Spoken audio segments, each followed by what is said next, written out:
Good afternoon, viewers. We are live again from Sakra World Hospital, Bangalore, and today we have one of the experts, Dr. Anand Mamdapur. He is the head of critical care medicine and senior consultant here at Sakra World Hospital. Welcome to the session, sir. Good afternoon, Kaushik. Thank you. Thanks for having me. Well, today he's here to talk about the updates with regards to the vaccination and the third possible wave, which everybody is expecting that COVID's gonna hit us back again. More so, this time it's gonna be even harder. So there are questions around this disease which is unanswered, and I'm gonna take those questions from Dr. Anand Mamdapur. But before I take those questions, if you could set the context right, that why are we in fact here, and what's the takeaway for the viewers today? Yes, absolutely. So right now we are suffering through the devastating second wave of the COVID, and we have vaccines also at the other end. There is so much of confusion about vaccine, which vaccine to take, when to take, how to take, what is the dosing interval between two vaccines, and also there is a lot of fear about, already you see we are suffering so much of the second wave. There is also concern right now that yes, third wave can be there and third wave can be more devastating. That is the rumor, that is the fear the entire society has. So basically I am here to clarify everybody's doubts about basically vaccines and the third wave. Will it happen? If it happens, when it is going to happen? What are the implications? What is the target population it is going to affect? And what are the consequences of it? And what is the preparedness from our side as a healthcare community service providers as well as from the government side? How best we should be prepared to tackle all those things? Right. Well, right now as we are speaking, there are three set of vaccinations which are available and people can actually choose. It wasn't the case probably 3 months back. They had only one option. So now this brings up an important dilemma for everyone, that which is the best vaccine and which one they should actually opt for. Yes.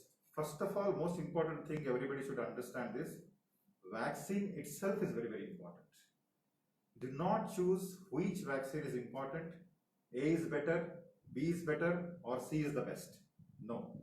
Any vaccine which you can get is the best one. Because this vaccine is the lifesaver.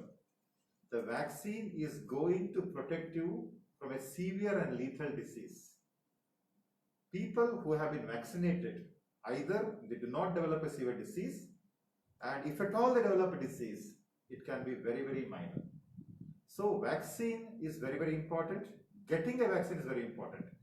Which type is not at all important. Some may be 80% protective, some may be 85% protective, some may be 90% protective. We are in a situation wherein vaccine will act as sort of a Sanjeevani for us, wherein it is going to save our lives. If you see our ICU, I am heading a 34-bed COVID ICU. Out of the 34 beds, only 25% of the patients are above 50 years. 75% of our patients are below 50 years, means they are all young. This is in contrast to the first wave, wherein it was just vice versa. And out of this 75%, 90% people are less than 45 years. What does that mean? Means less than 45 years of people age, these were the population, target population, which did not receive the vaccination. So vaccination is so important. Because of that, we are seeing 75% of our beds occupied with young people, people having two-year-old kid, people having 4-year-old daughter. Such young people, we are seeing them suffer and we are seeing them losing their young life. So if something is going to be protective to you, it is the vaccine and the vaccine. Which vaccine is important? That is not at all the important story right now. You have to get vaccine, whichever is available to you, that you have to get the vaccine. Only thing is, which vaccine becomes important if you are taking the second dose of vaccine. Suppose you have taken vaccine A, then the second dose has to be vaccine A only. You cannot take vaccine B as the first dose and the vaccine C as the second dose. For the first dose, vaccine A, B or C, anything is important and all are equally important. Just because you have a choice, do not worry too much about choice and end up in not making a decision and not getting the vaccination. Wonderfully So explained. that is very, very important. You are getting a vaccine, please take the vaccine, but second dose should be the same one as the first one. Well explained, sir. The next question is, what should be the time interval between the two doses while we have three different vaccinations available and the government directives have been changing? Yes. So what's the new update on that front? So as per the latest government guidelines, the second dose should be taken around 3 months after the first dose. Okay. The guidelines have been changing. You must have also noticed that initially we said 4 weeks, then 6 to 8 weeks, now 12 weeks. There is a scientific basis for that. It is not just because for the mere convenience it is being changed. No. The longer the interval between the two doses of the vaccine, better is our immune system response, better is our defense response. Okay. You will get a better immunity with the good antibodies to fight this deadly disease. The longer the interval, it is better to have around 3 months of gap between the first dose and the second dose. Having said that, do I get a protection from the first dose? Yes. The first dose will give you approximately 60 to 65% protection from the disease. What does that mean? If there are 10 people, 6 to 6.5 means 6 to 7 people will be protected from the disease, severe disease. 4 people will not be protected. What will happen with the second dose? This protection improves from 60 to 65 to 80, 90, and sometimes some vaccines even beyond 90 also, 95 also. So in that what will happen? Out of 10, 8 to 9 people will be protected. Only 1 or 2 persons will not be protected. So vaccine is important. Take the first dose, you will be protected. Second dose, the protection becomes more. Right. Any specific guidelines for lactating mothers or the pregnant women? Any specific guidelines for them when it comes to vaccination? Okay. As per the latest Government of India guideline, all lactating women should get the vaccine because they have delivered the baby and there is no risk of this vaccine to be transmitted to the baby and risk to the baby. So that evidence from the government and the guideline is very clear that lactating women should get the vaccination. Now coming to the pregnancy. In medical science, we always talk about risk-benefit ratio. What is the risk I am getting? What is the benefit I am getting? If my benefit outweighs the risks in a huge potential, then I should not be worrying about minor risks. I should take the vaccine. Suppose if a pregnant lady gets COVID-19 disease, then the baby is at a very high risk of demise or death, followed by risk to the mother also.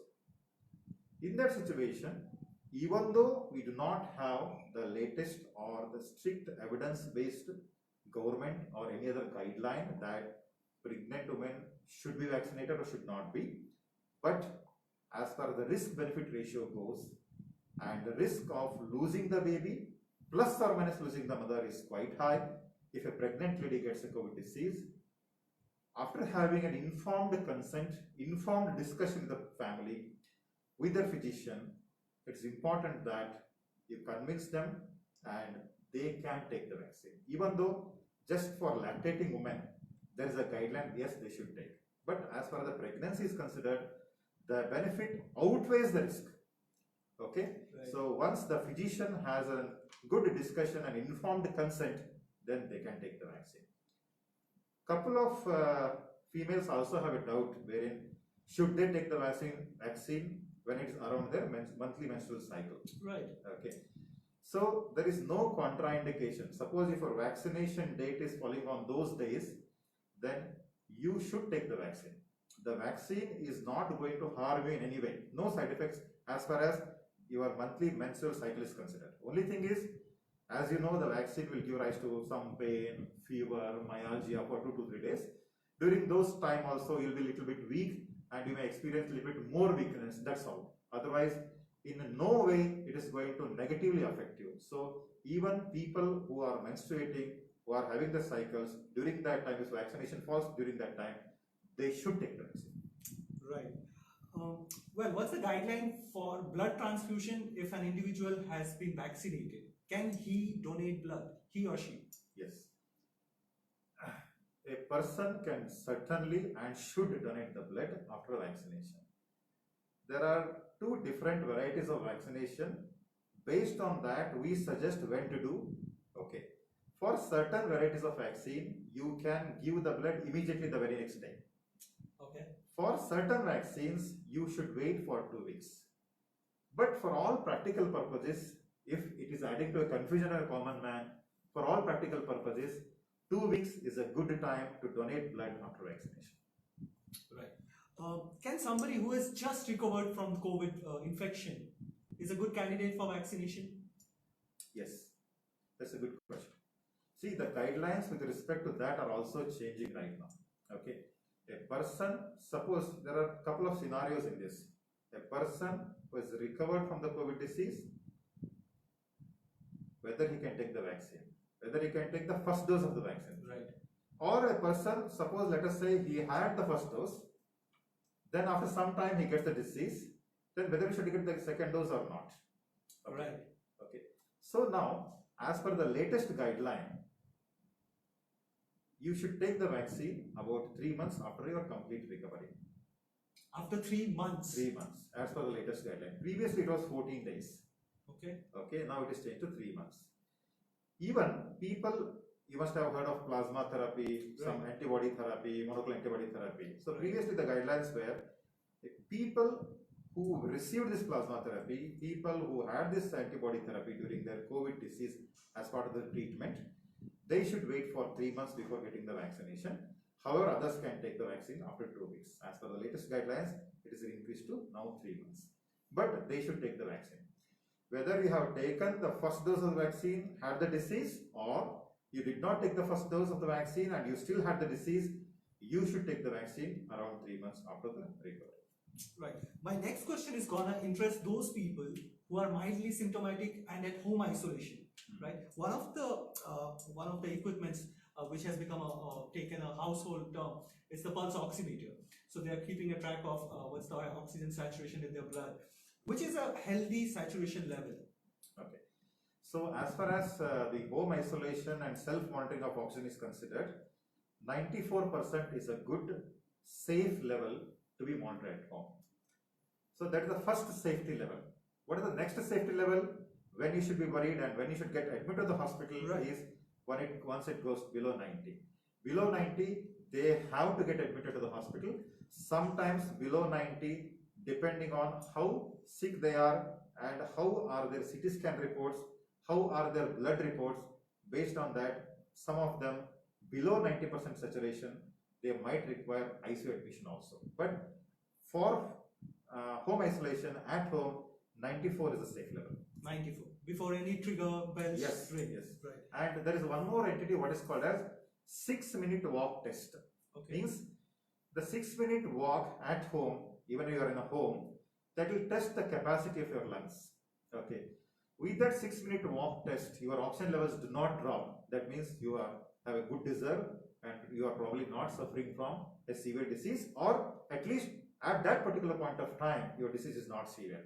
Because some people will remain reasonably healthy during the first week of the disease. Many people do get complicated, their oxygen levels start dropping in the second week. Okay. So two things you can do. One, simple monitoring while you are sitting or sleeping, or you do the monitoring before and after the 6-minute walk test. Can a vaccinated COVID patient donate plasma? Yes, absolutely, absolutely. So a person can donate plasma certainly after 2 weeks after recovery from the COVID disease. He can donate plasma. Yes. After complete recovery of 2 Yes, weeks. 2 weeks after recovery, he can donate plasma. But of late, the society is very much obsessed about plasma therapy.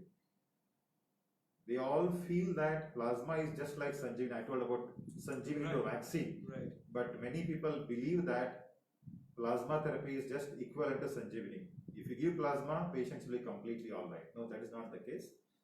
Plasma is being evaluated, was evaluated well. Multiple studies have come. To cut it short, as per the latest Government of India guidelines, the plasma therapy is deleted from the guideline. Okay, It's deleted. it is deleted from the guideline. Okay, because two things are there. One is we cannot be just blindly taking the plasma from a person who has recovered from the COVID disease and blindly give to another person who is suffering from the COVID disease. We have to actually measure the level of antibodies. These level of antibodies from a person, because every person's immune response to this COVID disease is different. You may develop a very good antibodies for even a minor infection. For a person who has suffered a major disease, he may develop his antibody response may be very, very mild, very, very minuscule. So, if you give that person's antibody to a person who is suffering from COVID, that antibodies, the level, the quantity sufficient to neutralize, sufficient to win this battle, may not be doing the job. So, in that context, ideally, before giving the plasma, you should ideally measure the level of antibodies. Are the plasma level of antibodies are adequate to protect one more person? Because everything in medicine comes with a benefit, I just explained, and a risk. Plasma also has some risk because the COVID-19 disease itself, everybody knows that it is badly affecting one organ, that is lung. Sometimes there can be a small reaction which can happen to the plasma, wherein an already complicated, already compromised lung can further get worsened. People who are likely to recover without the plasma, some of them, not saying everybody, some of them can develop this problem, can develop this complication, and the lung condition can further get complicated. And a person who is likely to recover from this in an uncomplicated way, the things can get complicated, and the complications sometimes can be very lethal also. So in that context, plasma should be taken with a pinch of salt. As per the latest government guidelines, it is deleted from the protocol. So it's not advised as things stand and requires more study. Yeah, as of right now, while we speak, plasma is not equal to Sanjeevani. Yes. Right. Well, we had the first wave, and we were able to flatten the curve, and WHO and all world government authorities, they actually applauded India for its effort. But then the second wave actually exposed all the loopholes in the system, and we are seeing so many fatalities. Well, what do we expect for the third wave, since that's the talk of the entire country now, that we are probably indicating we are heading toward the third wave also? Right. See, third wave is very much possible because it might happen. If you take the example of our own state, Delhi, okay, our own country, Delhi, so it has already had this third wave. US had a third wave. So, as we are now, the peak of the second wave is slowly now coming down. As you know, the cases were around 4 lakh plus, now they have come down to less than 3 lakhs on a daily basis. The second wave is slowly coming down. So what will happen after the second wave? The lockdown is slowly eased. The people will start, again moving out, and people usually forget to maintain and adhere to all COVID appropriate behavior, like wearing a mask, social distancing, because it's quite natural from the community, common man also, that they are all frustrated, fed up for the last 1 year, sitting at home, kids are not going to school, there is no entertainment, nobody has seen a movie in a movie theater. So there is some amount of frustration, but not at the cost of somebody's life. Okay. So regarding third wave, it might happen. When it will not happen? When the vaccination reaches to that level wherein it gives protection to the entire community, entire country as a whole, then it will not happen. Okay. So what will happen is, now as I told you, that in our ICU, 75% of the people are under 45 years. Right. Why it is so? Because they are all unvaccinated category of population. Till the entire country, or at least to give a protection, 80 to 85% of the population is vaccinated, the waves still keep coming. And it is going to affect a more vulnerable population of non-vaccinated or incompletely vaccinated people. Which is this category of people is right now the kids, children. Okay. So the next wave can be in children also. because right now they are unvaccinated. That theoretically they are at a high risk. But scientifically, if you see, because I know this question will be there in everybody's mind that third wave, it is kids wave, children wave. Okay, it is possible, but there are good things and there are flip side also.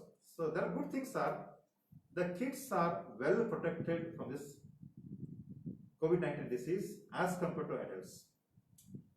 There are certain scientific basis for this, wherein there are certain sort of what we call as receptors in our body, wherein the virus will attach, get into our cells and destroys our cells.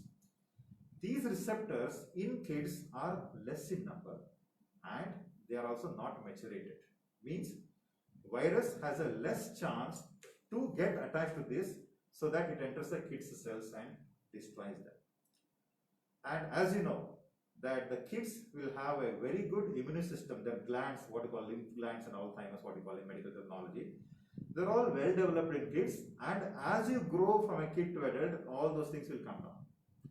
So their immune system as compared to adults will be much better, so that the kids will not have such a lethal disease what is happening in adults. Most of the infections which might happen in kids will be mild, and most of them they do not require any hospitalization. Imagine a situation wherein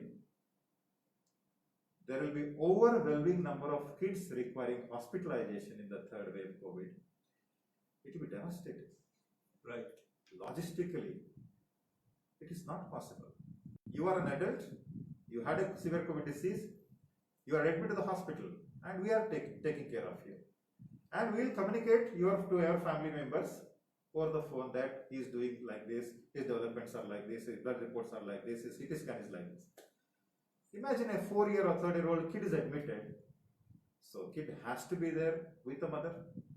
Even though the mother is not infected, she has to risk her life for the sake of the kid. Imagine the sufferings our humanity will have. That is beyond anybody's imagination. Most likely, as far as I see as a clinician, third wave, even though it might affect the kids, it will not be as lethal, and it will not, just like the hospitals are flooded with intensive care units of adult, it will not happen as far as the kids are concerned. However, we should be prepared because the intensive care in our country is predominantly adult intensive care. What we practice right now is adult intensive care. The pediatric intensive care infrastructure is not adequate with respect to the numbers which we might get. But most likely it may not happen. You should look for, in addition to the routine symptoms in kids, you should also look for two things. One is important is development of rash in the kid, in addition to routine symptoms like cough, cold, fever and all those things, and any glands which are enlarged, especially the throat. So these two things you should look into the kids and bring them to the hospital. But by and large, even though the third wave will happen, most likely it will happen, because what happens is the moment the unlocking will happen, we'll all, including me, everybody will start going out and all those things. We usually forget all those things. And as a society, by this time, most of a non-medical person already has become a doctor. You know, everybody knows about a steroid now. Right. You know about doxycycline now. Right. You know about ivermectin now. You know about plasma therapy now. You know about vaccine. Right. Right. So everybody has a very good awareness about what is happening. Everybody is very much aware about the medicines which is used. So many of the society, many of our population has become a doctor. But my humble request to everybody is, once the unlocking of this happens, you please become a policeman. You follow the rules. You be a policeman for yourself. See, right now we see the policemen standing on the road for safeguarding ourselves. For safeguarding ourselves, they are risking their life. So, law abidement, at least with respect to the COVID appropriate behavior, should become voluntary. It should not become enforced. That a policeman is standing, then only I'll follow the rule. Once I'm approaching the police, I'll wear the mask. The moment I cross that, I'll remove the mask. No, please do not. Please respect the policeman, help them, They are doing a good job. Do not make their job as well as life miserable. We should also become a policeman. You should be a law for yourself. Make sure that you help maintain, because there are certain things misleading in the media that, in certain countries, that your 2 doses of vaccination are done and there is no need to wear the mask. That will not apply to India. It will never apply to India unless our country is vaccinated 85% of the population. What is the present rate of vaccination? Around what we are doing, around 10 lakhs to 15 lakhs a daily we are doing it. With this rate, we require minimum 1 year to complete at least around 70 to 85% of our country's population vaccination. By that time, people who have been initially vaccinated, let us say in January, February, they would have lost their antibodies. Right. They need one more vaccination. So this is going to take some time. Till that is achieved, please, everybody, my humble request, please become a policeman of your own. Abide by the rules voluntarily. Help the society. Help a fellow human being not to transmit the disease. Please maintain. Please abide by the COVID appropriate behavior. That is very, very important. Right. I'm going to leave you, but before that, I have one last question for you. Well, what we have seen, the symptoms in the COVID first wave versus the second wave, there was quite some differences. What do you foresee for the third wave? Are the symptoms gonna stay similar, or it's gonna change? By and large, all of you know that symptoms are predominantly fever, cough, cold, body pain, and difficulty in breathing and low oxygen saturation. Other important symptoms can also happen. It did happen in the first wave, but they are more pronounced the second wave. Like, you can simply have loose motions, you can simply have stomach pain. You need not necessarily have the complete cough, cold, fever. So, if you have loose motions, you are healthy. Just don't blame it that I ate here, I ate there, I had loose motions, simple stomach upset. No. You have to have a high index of suspicion to rule out a COVID-19 disease. I recently had a patient wherein he had the similar episode. He was being treated as a large intestine infection. Then he called me. Then I said, you please do the COVID, and he came positive. Okay, so that is very, very important. Some people can have some hissing sound in the ear. It can present as a COVID symptom.